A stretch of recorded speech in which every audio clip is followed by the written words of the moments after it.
A lot of Christian men say they're waiting on a calling, but Scripture never tells men to wait until they feel called. It tells them to obey.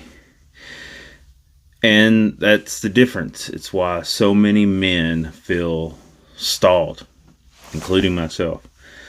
This is Sword and Banner Press, and if you enjoy this video or the other videos we've had, I would appreciate it if you would subscribe and like down below, as well as comment a topic that you are interested in hearing a little bit more about. So first, let's start with the lie that we've normalized. We've turned calling into permission. We've turned obedience into something optional. And men wait for clarity instead of acting on command. And this is exactly what has kept me from doing this and many other things for God within my life.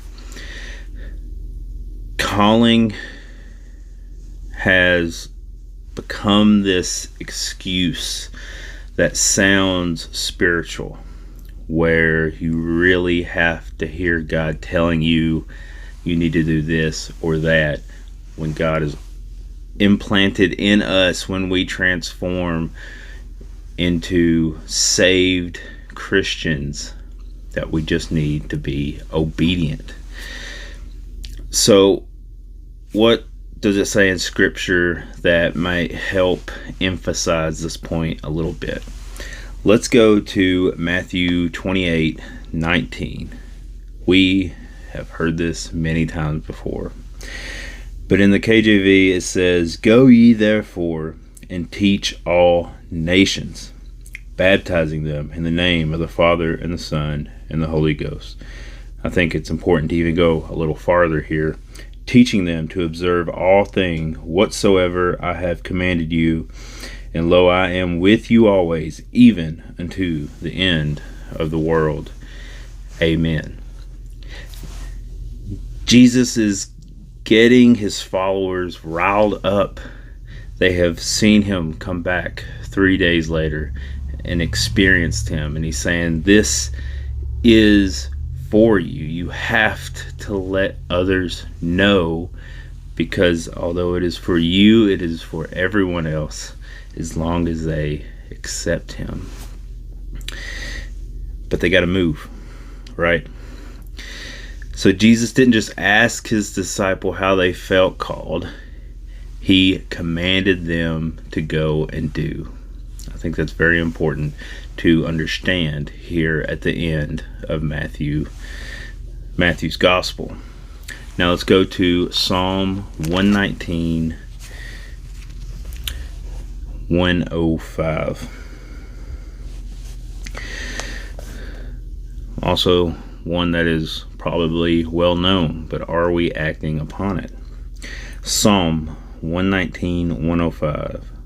The word is a lamp unto my feet and a light unto my path. I think we're aware that lamps then showed the next step. You know, we have some really great flashlights now that you could see hundreds of feet, maybe even a mile ahead. But the importance of understanding that a lamp does not show much light, but it shows a little bit in front of you. And having that faith to just push forward a little more as God guides you is so important. It's not going to show you the whole thing. So you don't need the whole plan. You just need to start. And if you stay on that straight and narrow path, it will illuminate slowly. And as you bring people along with you, as you preach the gospel, that is where the obedience comes from. So, like I said, obedience precedes clarity, and it also precedes understanding. As you do that, you will continue to keep moving towards the path you're supposed to go. And it's important because men of God are trained by that obedience. And I think that's a big thing. Me, probably you, I have used YouTube to learn so much, from magic tricks and cardistry, how to solve the Rubik's Cube, survival skills, bushcrafting, what type of Bible I don't want. We want somebody else to tell us. And that's okay. That's what I like. I am a doer, and I will do what I can rally behind somebody. But it is also important that within that we become leaders in Christ. As a Christian man, you are called to be that leader for your family, for your church, for your local community, at your work, and building upon that.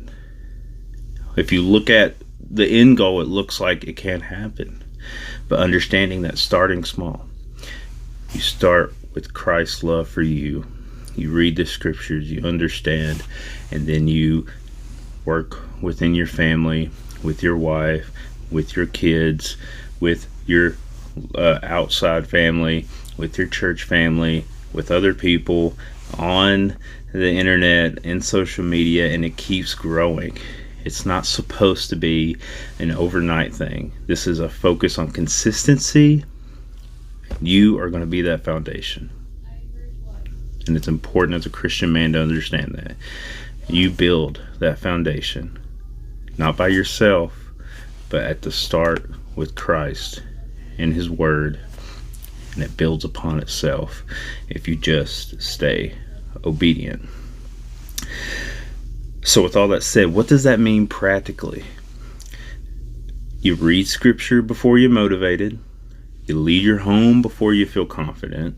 You discipline your body before you feel strong. And you serve where you are, not where you imagine you will be. As I was saying, if you're waiting to feel called, you're already disobeying. You don't need a calling. You need to obey what God has already said. Clarity comes after movement, not before. See ya.